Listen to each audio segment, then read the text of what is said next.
Official Wrestling presents Recent Developments.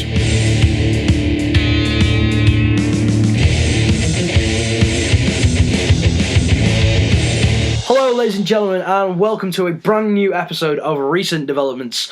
I am your host Kieran Liam, and I'm joined by Croft. Hello. Hello. Before we get on to reviewing TakeOver Philadelphia, which was last night, we've got a couple of things to go over in the build up towards that. Absolutely. Where we left off in December. So first thing I want to bring up is that we have, which is kind of important going into TakeOver, is we got new NXT Tag Team Champions. Yes, we did. Deservedly so. Yeah, Fish and O'Reilly are really, really good. Absolutely. I think it was the right time for them. A lot of people have been saying on Reddit and a couple of other platforms that it was a bit soon for them. They've been here a couple of months now. They've taken over the tag division, essentially, and they've shown that they're smart in the ring about how they go about things. So I think it was absolutely the right time. Yeah, it was the right time to pull the trigger on them, and they've been sort of unparalleled in the sort of teamwork that they display in the ring. Every other NXT tag team is really good and has the points, but in terms of even in ring psychology and stuff as well, they're so good to putting on a match together and stuff like that. Mm-hmm. Big up Fish and O'Reilly. Next was the Pete Dunne and Tyler Bate rematch.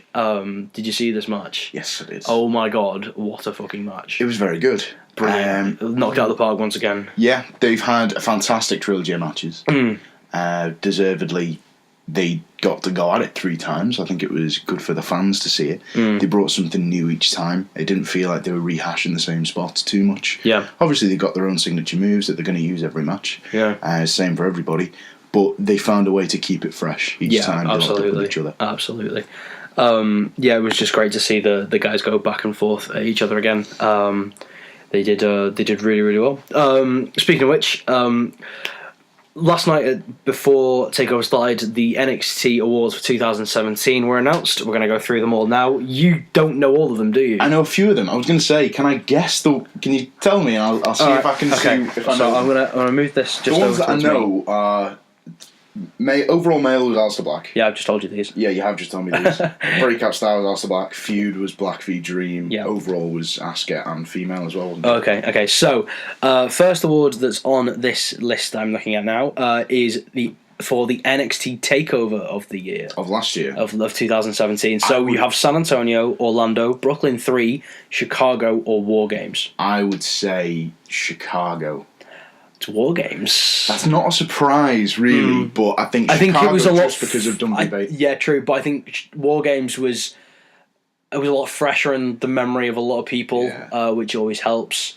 And it was great as well. It was just fantastic. Yeah, I don't think there was a bad match on that show at all. Not at all.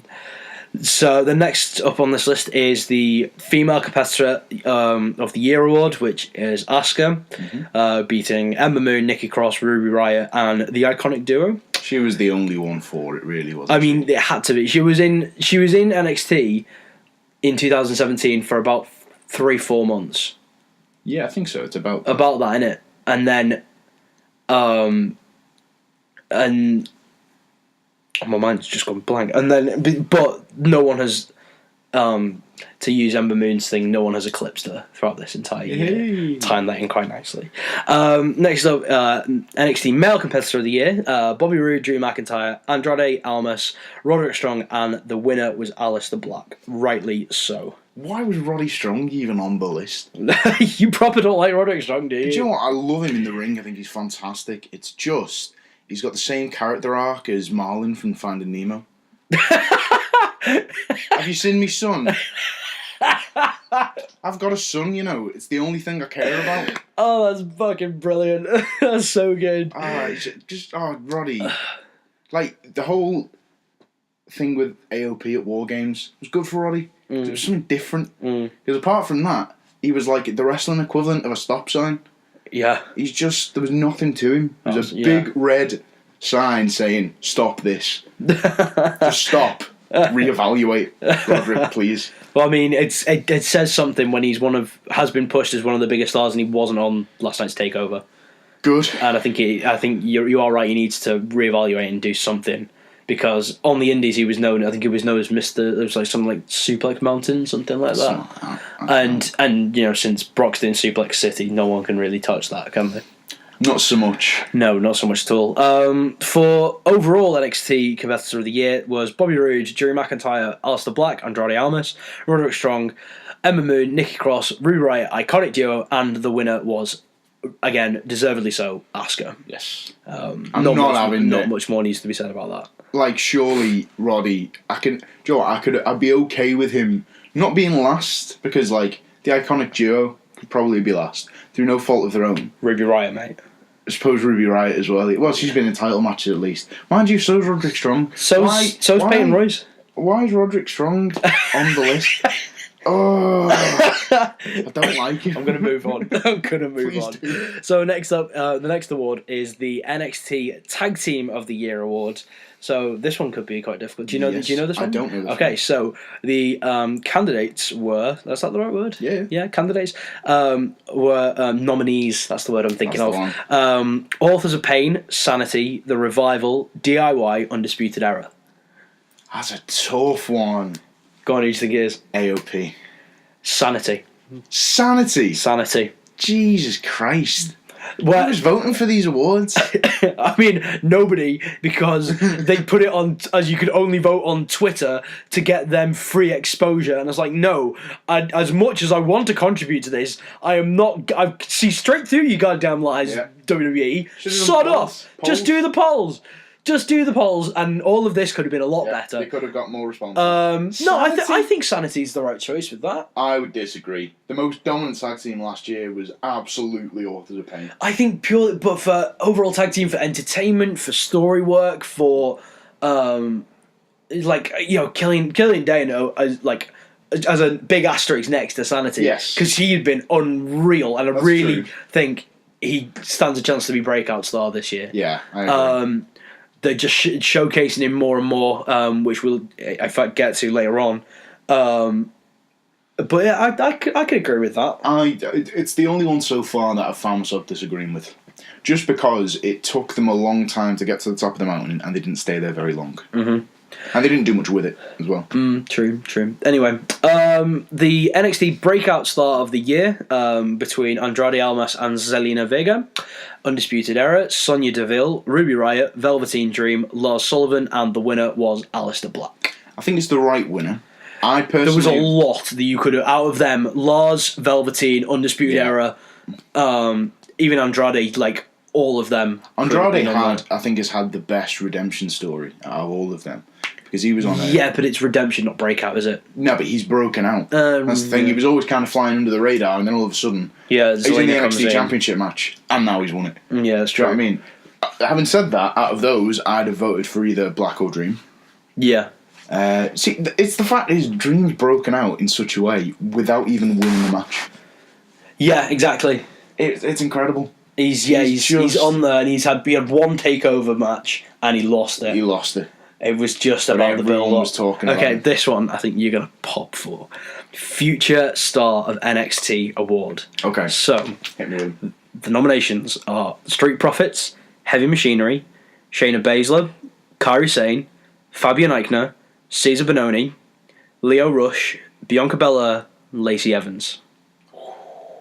That's tough. Because if it was me voting for it, I'd vote for either Heavy Machinery or Fabian Eichner. Okay. I imagine it's gone to Heavy Machinery. Do you want to know who it is? Who is it? Cesar Bononi. Yes! My man! I didn't want him to win, but... You don't want to reveal yourself until you knew he'd won. No, this is the thing, because Cesar Bononi, I was behind. Then Fabian Eichner came in, and I was like, this guy's amazing. I prefer Cesar Bononi over Eichner anyway. Do you? Yeah. Oh, God. Have you seen this match with Gargano? Actually, yeah, fair play. That was a good match. It was incredible. It was a good match. Yeah, you fully sold me on it. But fair play. Future Star going to Cesar Bononi. That's someone's either having a wind up there, or there's some people on the internet who've got some proper honing skills to know this kid's gonna go far. I hope he does. I'm just glad Carrie Zane didn't win. Speaking about what we were talking about earlier, the NXT Match of the Year award. I'm not going to read all of them out because there's a lot of them. Yeah. The winners is Tyler Bate and Pete Dunne. The UK Championship match at TakeOver Chicago. I was going to say it had to be the Chicago one, surely. Yeah, that's the one it is. Good. I don't think we can sing. We've sang that match's praises enough on previous podcasts. A few good marks, the Marquee Awards. So I don't think we need to sing its praises anymore, except once again just say how bloody good that match was. It was very, very good.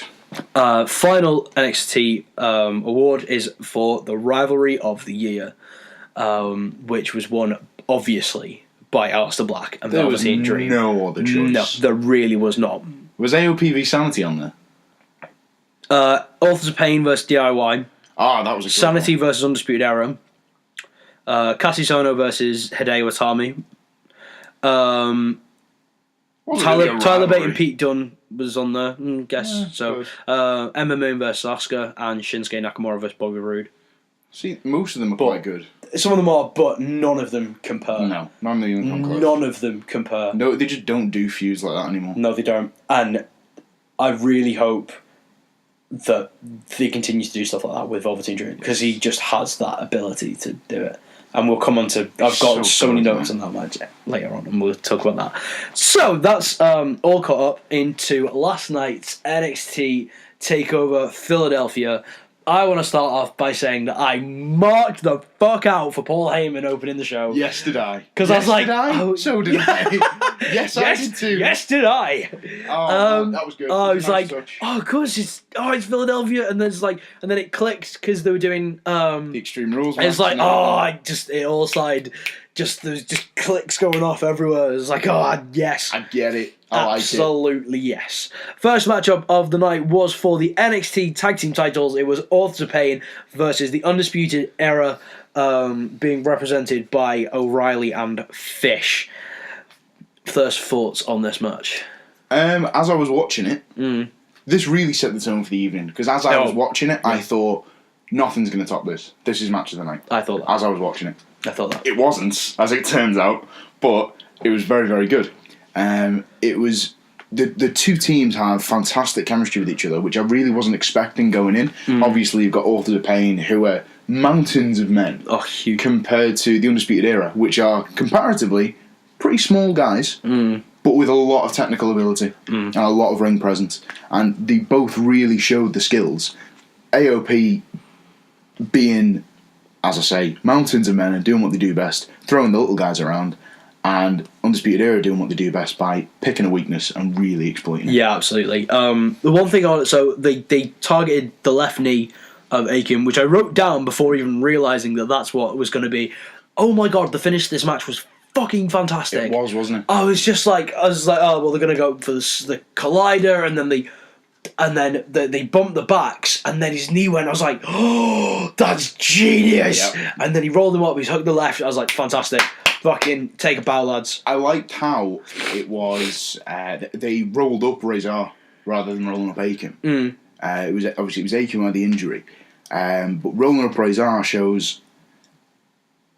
I think Aiken would have been preparing for a roll up, if that makes sense. Would have been preparing for them to exploit the weakness, and the fact they pulled it on the other one was off guard was fantastic. Yeah, you know what? I didn't pick up on that. Did not pick up on that, lads. Yeah. Very good catch.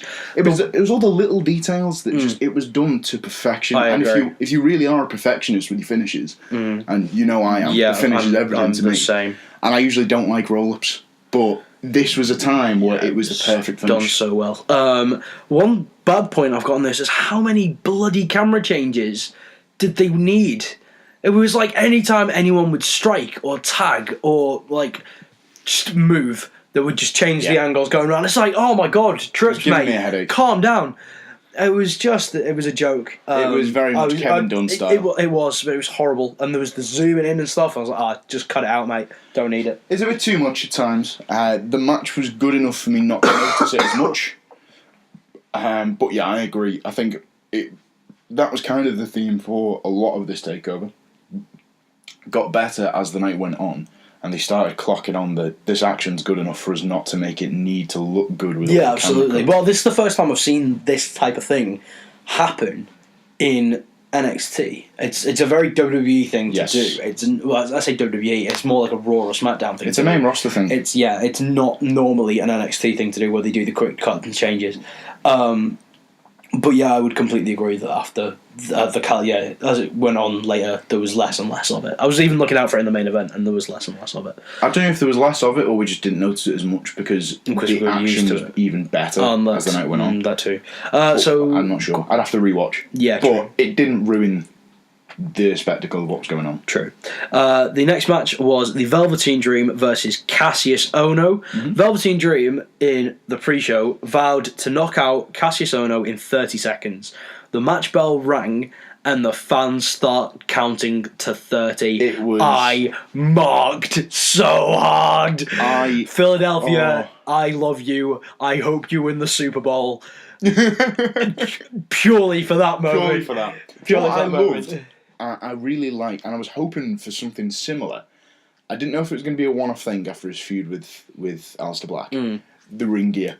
Yeah. Having custom ring gear for every takeover is what they need to do with Velveteen Dream going forward. But I really liked the mouth guard and making it a boxing match. The boxing shtick. It was great. I loved it all because it tied into Ohno because he was a knockout artist, and that's what you tied that into. But you're in Philadelphia. Rocky. Exactly. I was like, God damn, if this guy's running, I really hope this guy is the one putting all the creative juices into his own gimmick, and they don't strip that away from him when he goes up to the main roster. I agree. It will be a while till he does go to the main roster. By then, hopefully, there may be a bit more sense up there, but that is an entirely another podcast in itself. Absolutely. Something I do want to mention as well, while we're on that point of the first 30 seconds, he did it. Oh yeah, he did knock him out. Which I've read a bit of things online about it, and in a couple of the Facebook discussion groups that I'm in, and people were like, even on Bleacher Report's review of it, which I always check out to see what a general journalistic take of it is. When they were saying he didn't deliver, and it took him 10 minutes to finally knock him out and do what he said he'd do, no, he didn't. He hit him in the corner, and he was down for 10 seconds. Yeah. And he celebrated like he'd won the match. Yeah. Because in Velveteen Dream's mind, that was the match. It was a boxing match. That's all he'd come to prove. He could and knock it was out just KO. Perfect. It was fantastic. Saying that though, Ohno really didn't put in a good performance. No, he didn't. I felt like he was kicking out way too quickly. Yeah. He was just not bothered. I would not be surprised if this is like his last one and he just wants out. He just doesn't seem happy there. He's just been pushed under the radar. If he goes up to the main roster, he's just going to be card and fodder for the likes of Reigns. Yeah. That's literally it. It's such a shame because he was great when he first came in. I've always been behind Cassius Ohno. I think he's I don't think there's anyone who hits as hard as he does and gets the kind of response from his strikes that he gets. And that's why I love him so much. Because he is a hard hitter. He's a knockout artist. That's the whole point. And he pulls it off. But when you're that lazy in the ring, and if you're not making the person you're losing to look like $1 million, which Ohno didn't. No, he didn't. But then that's the beauty of Velveteen Dream, that he still looked good. Can make himself look good. It was things like the rolling Death Valley Driver. Yeah. That is such an impressive move. He just sandbagged him. And he did. They just fell. And his reverse STO DDT thing, the back pocket DDT, I think it's called, or that's what Mauro called it as.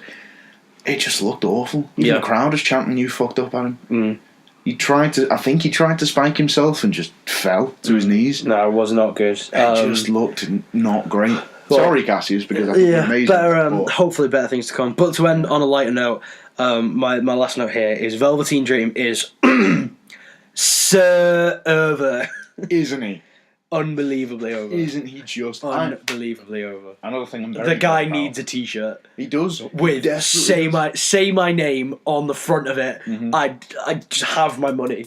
I will design it for you. He just needs in his pose and just the silhouette of him, and then Velveteen Dream, and I'd wear it everywhere. On the back, say my name. He needs the say my name thing because he's running with that. He is running with it, which is nice. Yeah, absolutely. I like how it wasn't just a one and done thing. Yeah, he's keeping it up. Another thing I was made up with, because we didn't see it at the last takeover, hit the Purple Rainmaker. Hey! And fuck you, Kairi Sane. It's the best elbow drop in NXT. I kind of he put his foot down. He didn't get all of it because he it. jumped and he put his foot down and then went down. If he wasn't so far away and he got it, it would have been a bit better. But speaking of how far away he was, though, he was on another continent. That's true, and he did jump from not the turnbuckle but the ring post. Which is even further. It was quite a jump. The hang time he got was incredible. Good, man. Yeah, he's got a great elbow drop. Kairi Sane looks like, if a gnat lands on a leaf. Yeah. And the leaf doesn't move. It just kind of flutters on. No, I think that's harsh. But Kairi Sane is a tiny woman. Yeah, but it's about the velocity that she gets on it, though, because she swings her legs up and that brings it down. Yeah. Either way, mate, elbow's an elbow. An elbow is an elbow, but do you know what elbow looks more effective? The one from the probably less than 100-pound tiny small woman, or the jacked alpha male that is Velveteen Dream. Jacked alpha male. On that note, next up was the NXT women's match was Shayna Baszler versus the defending champion Ember Moon. The finish to this match just lost me. I just could not be arsed. The way that they put Shayna Baszler over as a legitimate MMA person, once Ember Moon hit the Eclipse, I was like, yeah, great. Oh, she sold the arm. Yeah, that's good. She's knocked out, whatever. And then, in my mind, as soon as Shayna Baszler would have hit that, put that cross armbar on, the amount of pain that you would have been in, even if you're, especially from that stamp that she done the elbow. Don't know how they do that without actually breaking your arm. It looks incredibly dangerous. And they really got that over with Dakota Kai. But yeah, for me, Shayna Baszler should have won this match. I don't, kayfabe or not, Shayna Baszler should have won this. She shouldn't have been in the match to start with. This is just, for me, this is largely killed Shayna's momentum that she had. She should not have been in the women's title match this soon, because I get what they were trying to do with Ember, leaving her in the armbar for what felt like about an hour. It was so long. It went on for so long. The selling was all wrong, and I'm not sure whether it was just the noises Ember Moon was making to sell it. It didn't sound like she was hurting. No, it sounded like she was annoyed rather than hurt. Yeah. And that was the issue. And I get they were trying she was acting, she wasn't hurt. They were trying to do the sympathetic face thing that they did with Stone Cold and Bret Hart. They were trying to get Ember over as this resilient, won't tap out, all this.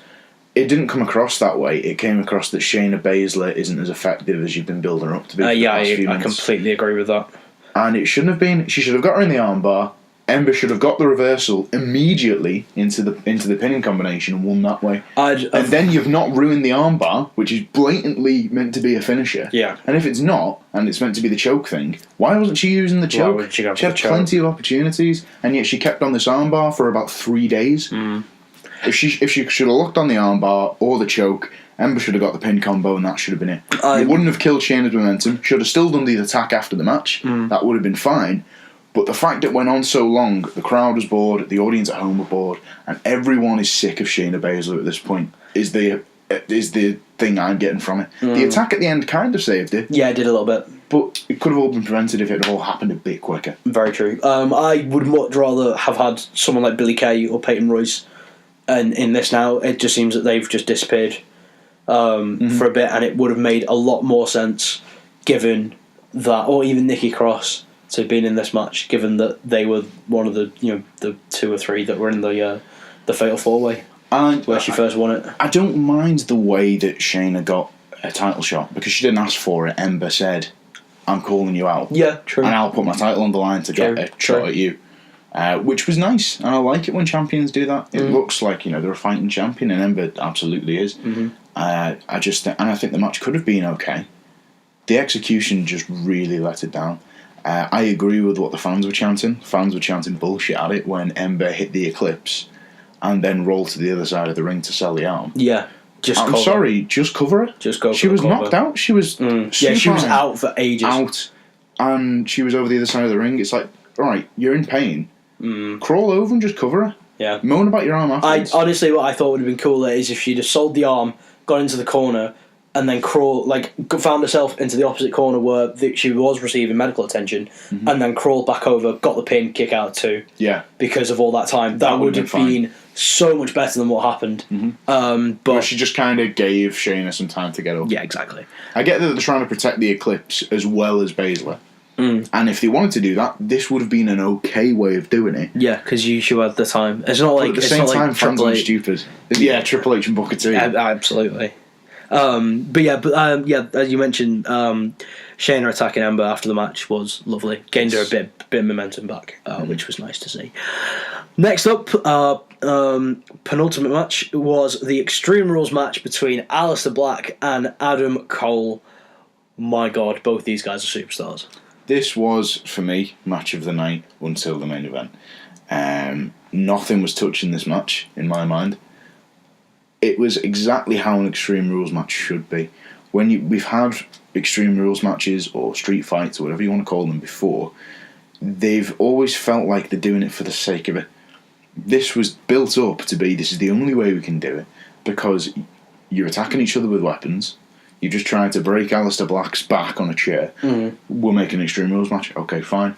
And it was executed to perfection. It was fantastic. It wasn't like Lesnar v Ambrose at WrestleMania a couple of years ago, where it was, Dean's a wacky fella, and Brock's a bit of a mad bastard, and he will throw them in with some barbed wire baseball bats that you don't even use. And then no one used them. But this was really good. Yeah, I've got a couple of spots down. So the Aleister Black did a moonsault, and Cole hit him with the kendo stick. The timing. Oh my God, the fantastic it takes to get it spot. It was unreal. Oh, then there was the table bump to the outside where Aleister Black was on the second turnbuckle. Cole super kicked a chair into his face, fell backwards through both tables. It was just done perfectly. Fantastic. Then there was, oh my God, the twin chair spot. Yeah. Where Cole set the 2 chairs up, like seat to seat, and then went, nah, turned it around and put them back to back. And I was like, oh my God, that's going to hurt. And then the next thing, Cole gets like Death Valley drivered onto the top of it. And I just winced. I sat there just like, oh, pain. So much pain. I was waiting for the X, to be honest, from the ref. Really, from that spot? Because, and this is what sold me on Adam Cole selling. Because it's very rare that I look at selling and go, instead of going like I usually do, they're selling that well. Good on them. This I was like... You were like, oh my God. Jesus, like, he's hurt. Like, that actually went wrong. And that's how selling should make you feel. Yeah, absolutely. Absolutely. Not, nicely sold. She's twisting her arm a bit. That must have hurt. Yeah, see, that's bad selling for me. But even good selling, I'm usually like, well true. sold. Yeah, this, I was like, shit, he's hurt. Yeah. Which is exactly the point. Well done to you, Adam Cole. Absolutely. Then O'Reilly and Fish came down and attacked Black, hit Black with I'm not sure what it is, but it's a version of a total elimination. I've been watching a lot of it's WECW recently, and they just take the mick out of Joey Styles, calling it total elimination. So I saw the move and was just like, it's total elimination. It's nice. And then Sanity came down and did Sanity things. This was good. Yeah, I really like this. They needed to be on the card somewhere. I really like this. It kept that rivalry between the Undisputed Era and Sanity going. And then Killian Dane did a Tope Suicida, which was called to perfection by Mauro. Mauro. They got after this. Actually, it's after this. So then, Aleister Black saved himself on the announce table or whatever, like. Fought off Cole and then did a double jump stomp through the announce table. Yeah. To at which point the crowd erupts into Mamma Mia chants, and I was just like sat there, just like, can this crowd get any better? It was the best crowd I've seen this year or last year. Oh, absolutely. In recent memory. They pulled it like they weren't overzealous, they weren't self-entitled. Yeah. They did everything just right, which is, I don't want to shit on Philadelphia or anything, but Philadelphia are known for rowdy crowds. And this was not rowdy. They did everything you could ever want from a crowd. They weren't rowdy, they were just excited. And it was how it should be. They were entertained, but they weren't resorting to entertaining themselves. They weren't trying to get themselves over, which I hate in a crowd. Yeah. Don't try and get yourself over. No one cares about you. They don't care about themselves. That's not what everyone else in the audience is there to see, each other. Yeah, they're there to see the action. Yeah, absolutely. Reacting to the action the way they did is what a crowd needs to do to elevate a show. Absolutely. They really do. And that's what went on doing such a good show. And then Aleister Black got the win after a beautiful Black Mass. It was a good one. Very clean. It was. And so Aleister Black picks up the win and is still undefeated in singles, which Morrow was handy to get over now. Speaking of which, Morrow and Percy didn't have high hopes at the start of the show. Yeah, when they announced Nigel was out. I was like, oh, God, that's bad. But Percy... He did well. Fair play to him. He did well. He did do well. He did. I was like, all right, Percy, mate. This is your time to shine. Yeah. Go for it, mate. He did. He did really well. I think 3-man commentary teams are great because you can get 2 colour commentators and 1 play-by-play and they can have a bit of banter with each other. I think the bit of banter intimidates Percy sometimes because Nigel is very blunt and he's very good at being an asshole towards him. Asshole heel. Yeah. And he's like, oh, fuck off, Percy. Well, not quite to them words, but you know he wants to say it. He's constantly throwing questions at Percy. He's like, well, why'd you like the Street Profits so much? And Percy always stutters and stammers with it. It's like, just because they're cool, man. It's like, oh, come on, you're better than this, Percy. But Morrow, I feel like, is very much a take them under the wing kind of commentator. Because Morrow's been doing this for decades. Oh, yeah. Not just in WWE, but in plenty of sports. Which he gets over quite a lot. He does, as he should do. But I think he's very welcoming very inviting with Percy, giving him opportunities. He sets him up to say something by basically giving him the framework. Yeah, he'll explain. Like I think it was in the Ember and Shayna match. He was saying Shayna been really dominant over the past couple of weeks. What do you think Ember needs to do, Percy? And you can tell they've already been speaking about Ember and her strengths, so it gives Percy the chance to repeat it back to him. Yeah. And get himself over as a decent commentator. Absolutely. So I really have I had a lot of respect for Morrow anyway, but especially after last night, got a lot of respect for him as a commentator. Yeah, absolutely. And so we are on to our main event. It was for the NXT title, or championship, should I say. It was Andrade Cien Almas with Selena Vega against Johnny Gargano. Take it away, Mr. Croft. I was in awe of this match. I'll start with the negative points. There's not many of them, which is why I'll start with them. Why is your champion coming out first? I thought that. Sort that out, mate. He had a pretty cool entrance. I loved the mariachi band and the mask. I was like, oh, mariachi, and then I saw they were wearing lucha stuff, like the masks. I was like, okay, fair enough. And then he came out wearing his mask. I was like, yeah, fuck yeah, that's cool. And I was okay with that. I just always think the champion should come out second. The champion should be the last to enter. With the pop that Gargano got when he came out, I understand why they did it. Because Gargano is so over. Hey! And it's unbelievable. It's like, I didn't realise how over he was until he got in front of such a big crowd. And as soon as the first note of his entrance theme hit, it was like Daniel Bryan all over again. Yeah. And it's organic as well. And they're trying to push it a little bit. They're saying, it's a Daniel Bryan story and all this. But before they even mention it, you're thinking, this reminds me of Daniel Bryan. Yeah. And that was just the constant thing that I got from Johnny Gargano, is this is the next Daniel Bryan. This is the story. I went into this match thinking Almas is going to retain.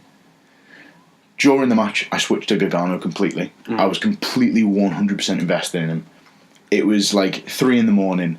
I was deathly silent watching the match, but in my head, like, I was just screaming watching it. I've never felt like a child watching wrestling as much as I did watching that match.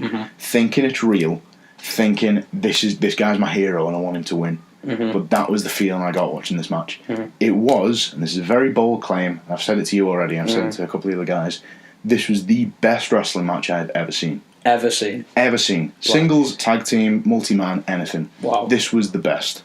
Because it made me feel a way I've never felt watching wrestling before. If it made me feel like that before, it's been a very long time. Do you know what it took me back to? It took me back to when Rey Mysterio won the World Heavyweight title at WrestleMania 22. Even though Johnny didn't win, I got the other end of how I reacted at that time. When your hero wins, you're over the moon and you're shouting and screaming. When you're genuinely behind him and he loses, it's devastating. And I was devastated for Gargano last night. Gutted. I thought at the point of where Vega hit him with the Hurricane on the outside, which I thought he was going to counter. Yeah. Because I was like, because he's countered it once before, hasn't he? So she actually got him with it again this time, and then rolled him in, and then got a hammerlock, DDT. I was like, that's it. Then he kicked out 2, and I flying about the place. I was like, ah!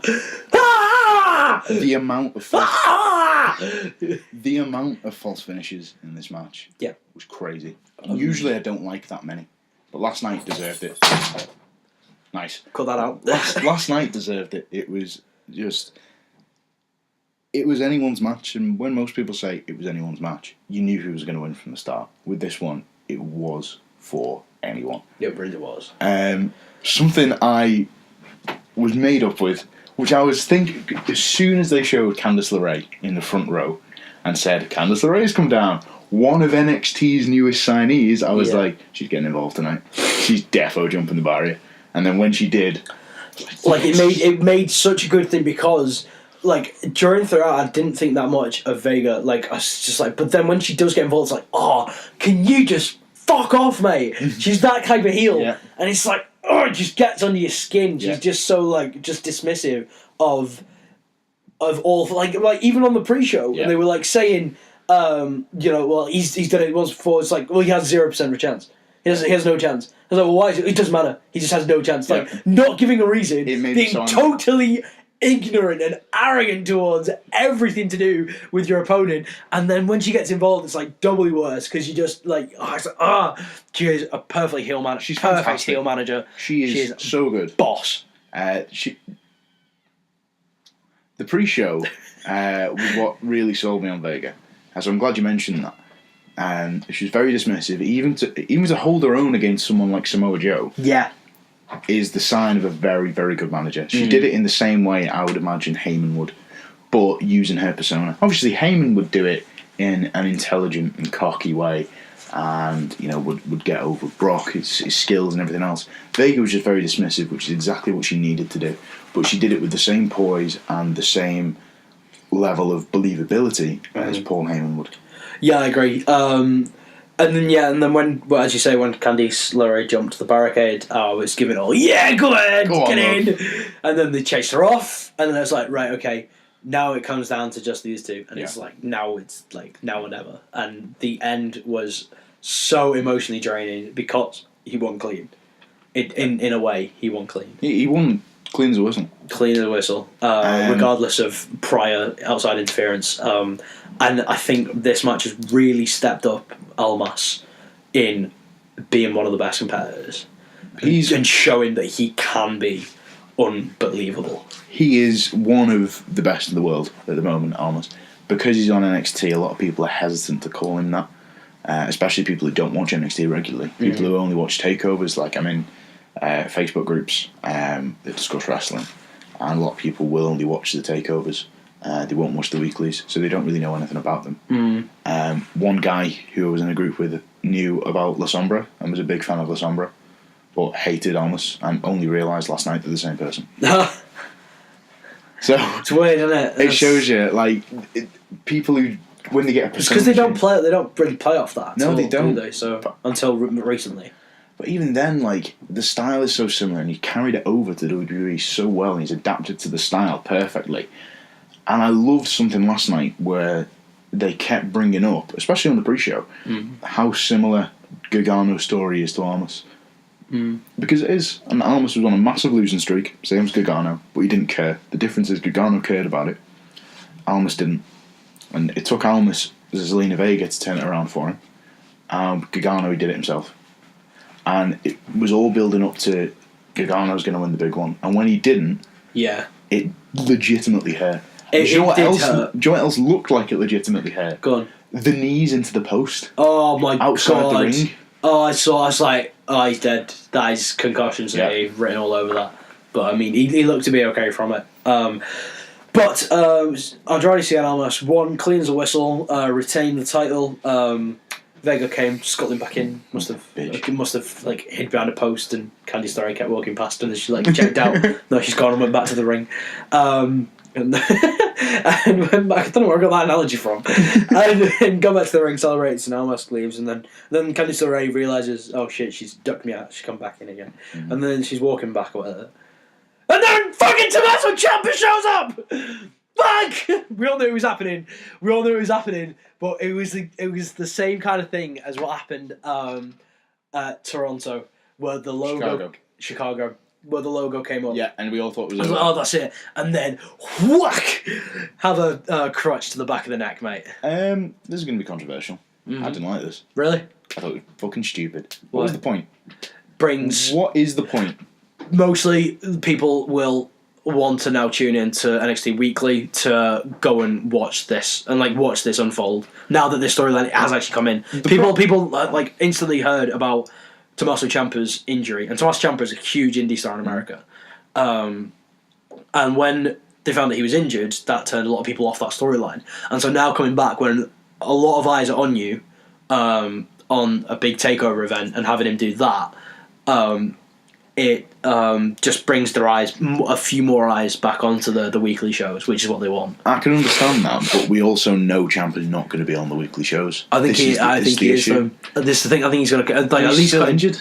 He's still got his knee brace on. You could at least cut promos and come back though, and they can still build towards it that way. I suppose. I don't think he's that far off returning though. This is the thing. So if they're doing it now, it feels to me. I feel like you're judging this before it's happened. No, you're absolutely right. I am. I just think I would have rather they waited until Ciampa's healthy, so that they don't bring him back, reignite the feud, only for it to not pay off as quickly as I personally would have liked. Yeah, absolutely. But I do like the fact it's long-term booking. But yeah, we'll see how it plays out. Overall, though, fantastic takeover. Yeah, it was a fantastic show.